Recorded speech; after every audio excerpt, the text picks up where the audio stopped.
What is up, everybody? Blizzard has made some changes to the PvP, which I'm very excited about. Honestly, I think these changes should have came way sooner. A lot of outcries have been there for this specific thing. So let's go ahead and go into it. Here's a blue post from Blizzard. Recently, some changes were made in Dragonflight Beta which increased players' health by 40% at level 70. We have been evaluating what effect this would have on the power of healing in PvP, and we wanted to provide an update for that. Internal playtests, we have seen the healing has been too powerful in PvP scenarios, alongside the buff player health change.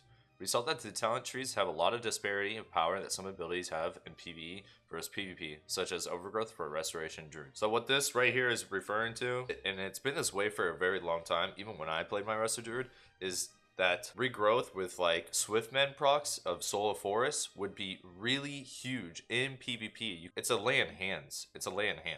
You can do a 0 to 100% on someone in PvP, but in PvE it's not as big. With that context, we discussed several options for tuning healing, including using PvP multipliers on an enormous number of abilities, but we felt that adjusted VIA, a flat value, would be the easiest to understand from a player point of view due to its consistency and would also target personal survivabilities at the same time.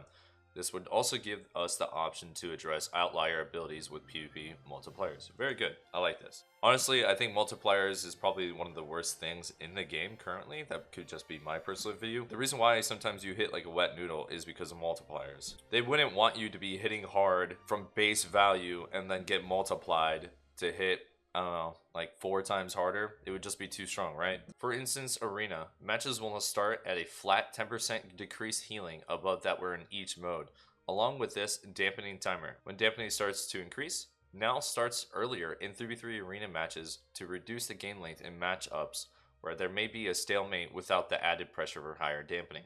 What this means is the following. So this is probably one of the biggest changes that they're addressing right here. This is something that a lot of people complain about. It becomes hard to even as a viewer to watch 3v3 games because sometimes they're just so damn.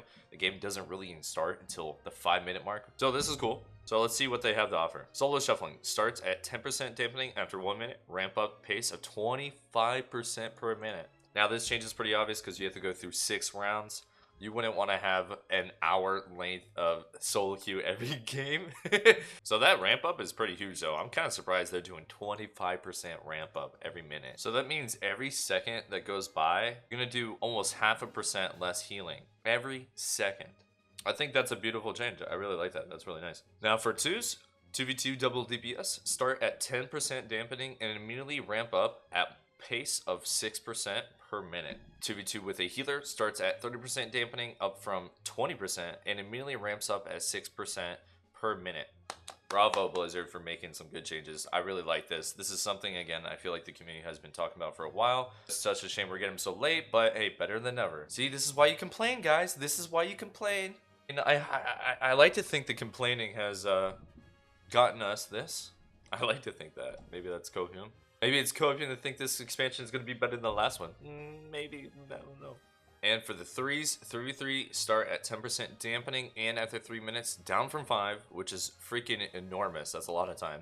Ramp up at 6% per minute. Also huge. I like that dampening starts at the start. I remember always saying I would always be envious of 2v2 because they had a startup ramp of dampening right away, and I always said that's how 3 should be as well because it gets really damp. So these are really good changes. These are excellent changes, and I'm glad to see these changes. I hope Blizzard throughout this expansion, they will improve upon this. If it needs more or if it needs less, I hope they do work on this. I'm just scared Blizzard won't touch this throughout the expansion and this is a one-time thing. Now I know Blizzard has increased their employees by like 30 or 40%. Bellier made a video on it talking about it. So I hope with the additional employees, they're actually able to work on the game a little bit more. Now here's something a little bit more controversial. So this could either be really good for you or really, really bad for you. And I think most of the part, this is going to be a good thing for a lot of people. People like to collect mounts. I'm sure you already heard of this, but it is the Twitch drops. You see this? This is a TCG mount from the trading card game. And I'm pretty sure this mount is worth over like $1,000. But since you're able to get it by simply watching a stream, it has caused a lot of drama and made a few, I wouldn't say a lot, but it's made a few people mad. I wouldn't say a lot of people have this mount because it's an expensive mount. For the most part, I think most people are going to enjoy this. So right here, you can see what they're offering from November 15th to the 18th.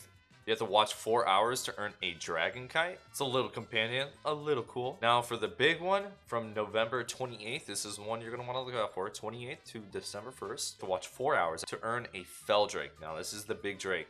Again, I'm interested to see what the prices are gonna be of the fell drake after this drops. What are they, actually?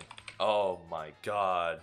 This is an $1,870 mount. Oh my god. And they have a little chart right here that you can see the price. And let me tell you, this thing is going to drop. This thing is going to drop in price like crazy. Again, this is going to make a very small amount of people upset, which I think it's okay. This is better for the majority, right? But those people that spent, you know, $2 grand on this freaking mount.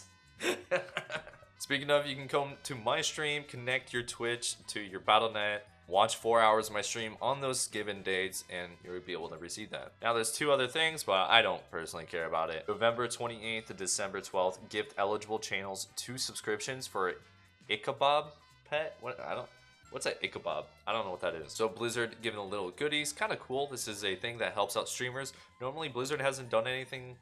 I guess I couldn't say that. That's not really true because they have done stuff. They've done drops for Overwatch and stuff like that. It's part of Blizzard.